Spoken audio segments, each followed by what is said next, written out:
Good afternoon, dear children. So here, I hope that you all have watched the previous video on nouns, and today I will be continuing with those nouns. Okay.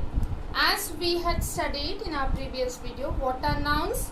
Nouns are the naming words. That is, the names of person, place, animal, thing, days of the week, names of the months, festivals, so these all also come under your nouns, right?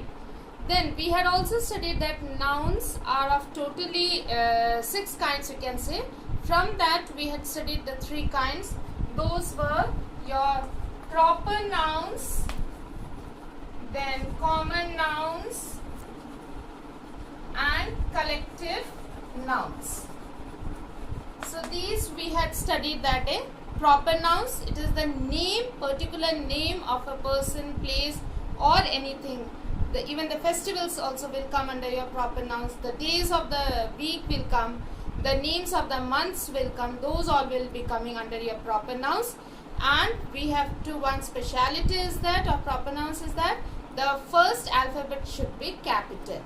Whether it is coming in the middle of the sentence or whatever, the first alphabet of the proper noun should be capital. Okay. Then common noun, we had identified that which is in common. So suppose all the girls, when I say, that means so many girls are there, that's common. Chair, table, fan, so these all will come under your common nouns, right? Then we have the collective noun, which was a group, a collection of, okay? So it is coming under your collective noun, like you have your flock of sheep, a flock of birds, fleet of cars, so these all will be coming under your collective noun. And since it is a collective noun, it is under a common group, right?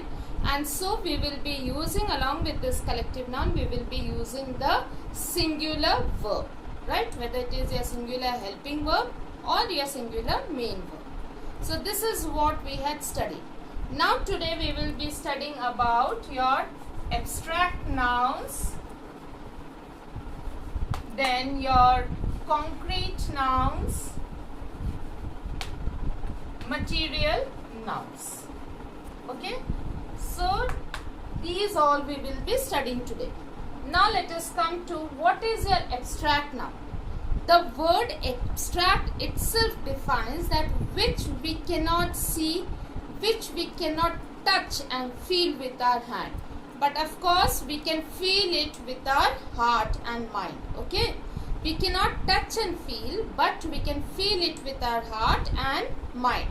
Now suppose I say friendship.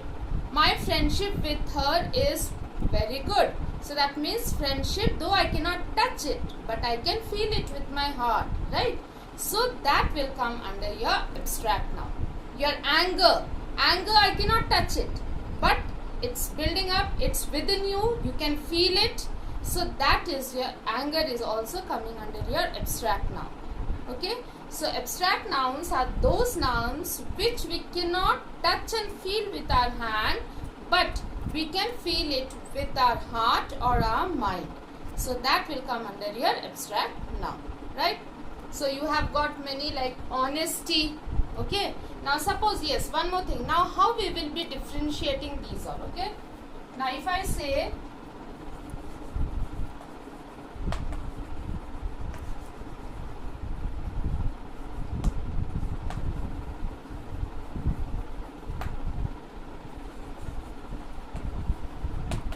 so here I am giving you 2 types of sentences.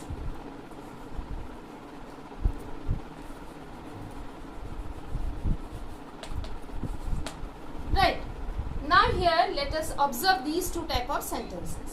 She is an honest person. So when I say honest person, so that means I am describing the noun person.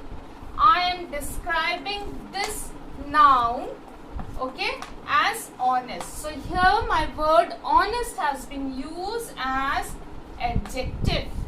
It is not my noun. Remember, it has been used as my adjective, right? Now in the next sentence you see, she is known for for her honesty. Now here the word honesty is my abstract noun, right? So here she is known for her honesty. Here honesty is your noun and this has been used as your abstract noun, right? So here these we have to understand whether it is the word is being used as my adjective or as my abstract noun. So like you will get questions to change adjectives to abstract nouns. So this is the way I will be changing. Honest will change to honesty, right? Then let us come to the next kind of noun, that is your concrete noun. Okay, as the word says, the meanings, you know, everything has got a meaning and so only it specifies that, right? So the word concrete means which can be touched and felt. Okay, it is concrete. Like I am also, you can touch and feel me. Yes, she is a human being, a person, so I am concrete. Okay, anything, your chair, table, fan, anything you can touch and feel it. So these are all concrete, coming under your concrete nouns. So that means you can say concrete noun is almost similar to your common noun, because when I say a table, okay, so table is also common noun, but it will also come under your concrete noun. Okay, so if in my question there are in same question I cannot give you identify the common noun and the concrete noun. So then if I give that question, then whatever you are using under your common noun, that will come under your concrete noun also, because all those you can touch and feel. Common noun, anything like you can say a human being, you can say animals, trees, anything, the school building. So these all will come under your school building will come under your common noun. So then because you can touch and feel them, that will also come under your concrete noun. So concrete, you must have heard the concrete word used in construction of houses and all. Is your house made of concrete? So that means what? Where you are using bricks and cement, which you can touch and feel. Okay, so that is the pakka house jo bolte hain, concrete. Okay, so that is the concrete word means which you can touch and feel and which is a strong one. So that comes under your concrete noun. So concrete nouns also the words will come under your common noun. Okay, now when I say the material noun, now material noun is a part of your, you can say, concrete noun. So now here if I say any type of material, so like my dress is made of silk. Okay,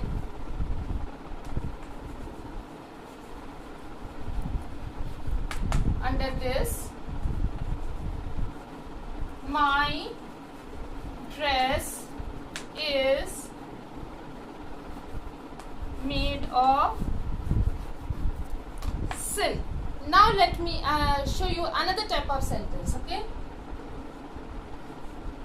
I am wearing a silken dress. Now you see here how we will be identifying these. Okay, so now here my dress is made of silk. Let me first identify all the nouns. Dress is my noun because that comes under your common noun. Okay, then silk is also your noun, and this silk, since it is a material, it will come under your material noun. So this silk is coming under your material noun. Now I can also say that silk is coming under your common noun also. Okay, so this will come under your common noun also, but dress is not coming under your material noun, right? So material nouns can come under your common noun, but common noun does not come under your material noun. Okay, so now here you see the next sentence. I am wearing a silken dress. Now let us identify the nouns. Okay, now here dress is my noun. You might also say that what about silken? Here silken is actually describing the dress. So how is my dress? My dress is silken. So I cannot say that silken is a noun. That is an adjective. Okay. So here silk is a noun, but silken comes under your adjective. So remember children, these words, how we are going to use it, accordingly it will be changing. Right? So here silken is your adjective because it is describing the dress. So it is your adjective, whereas silk, which is the material over here, that is come under your material noun. So these are the different kinds of nouns. We have studied 6 kinds of nouns. First, the proper noun, common noun, collective noun, abstract noun, concrete noun and material noun. So children, I hope that you all have understood this. So please watch the video carefully, as well go through your books. I am sure your concept will be clear. Okay. So thank you and have a wonderful day.